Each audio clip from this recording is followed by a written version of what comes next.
So I'm going to introduce you to Steve. This is Steve 1.0. I made him in the holidays. Okay, now he's a Canar edition, C.A.T. Okay, it's cardboard and not a real robot. That's what it stands for.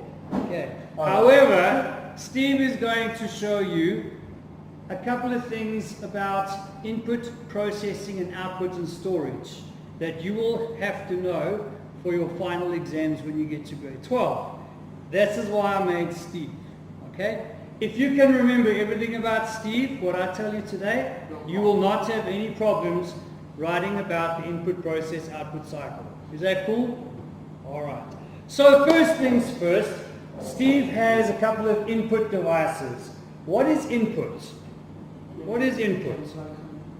A robot cannot think by itself. Did you know that? Robots can't. I know there's artificial intelligence, but they still require input. They still require something that they can react to. Input on this side, if you take a look, what are these on the front of Steve's face? So, no, they're not CDs. It's a robot. What are these in the front? Eyes. Thank you. Those are his eyes. Okay? They gather data. That's input. It gets input. What's on the side of his face? Nose. No. Where's your nose? Jeez, where's your nose? Over here. Okay, those would represent ears. They gather input.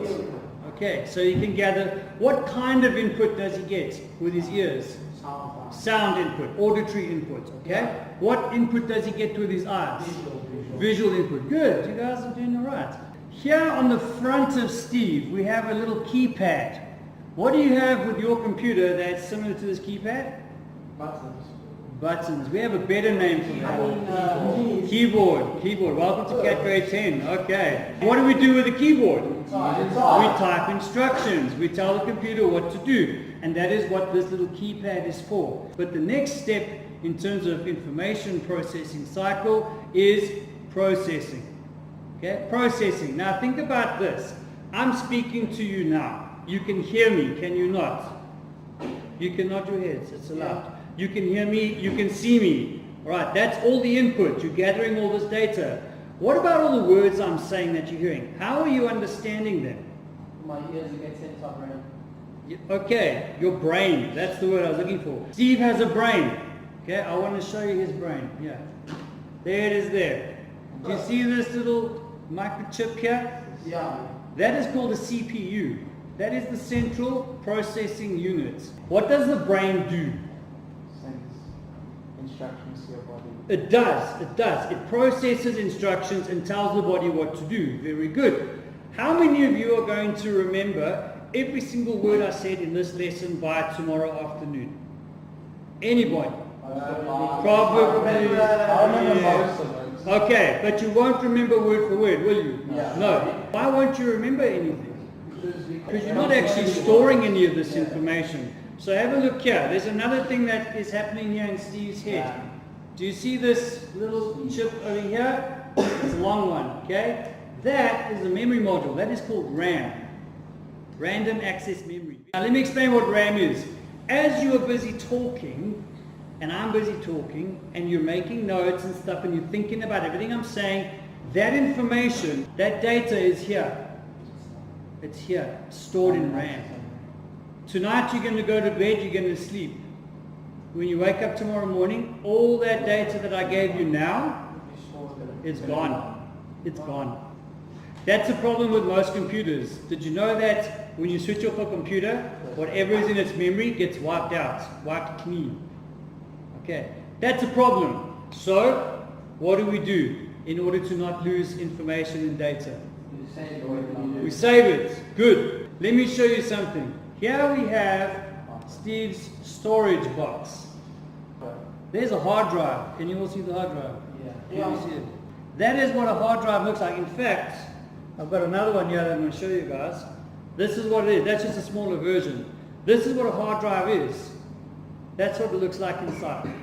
Okay, and you can see I've got one over there as well. And I've got one up on the wall over there as well. And here's one you guys can have a look at when I pass it around.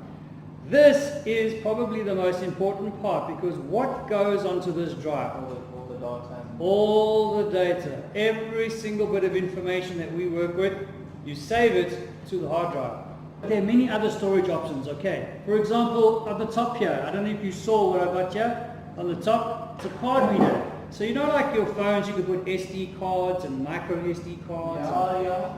This is a card reader. So you take the card out, you plug it into this, and you can then read what is stored on the card. Let me just turn him around because here is also some more stuff at the back. And no, it's not Steve's butt, it's the backpack. And I have another storage unit here. There we go. Okay, very old school storage, but it was just to give you an idea of storage. Another one. What's this? CD. Yes, a CD. Well done, guys. CD. There we go. You can store stuff on a CD. We've discussed the input. Yes, the eyes, the ears, all of that. The sound, vision. We've discussed the processing, the brain. Then we discussed the storage. But now remember, we had two kinds of storage. We had the RAM. Do you remember RAM? Yeah. Was that permanent or temporary? Temporary. Temporary. What was permanent? The hard drive. Thank you. What else do we have that's permanent storage? What else did I have here? The CD. Good. What's another way of having some sort of output instead of digital output? Think about some of you now. You're busy writing notes. You've taken the input, you've processed the data, you've provided output. What's it on? Paper. Paper. Steve can print. Check it out. Here we go. Okay. Printer output. I know, you're amazed. I know, thank you. Right, do you see? So guys, the reason I made Steve was to help you remember the information processing cycle. Input, process, output.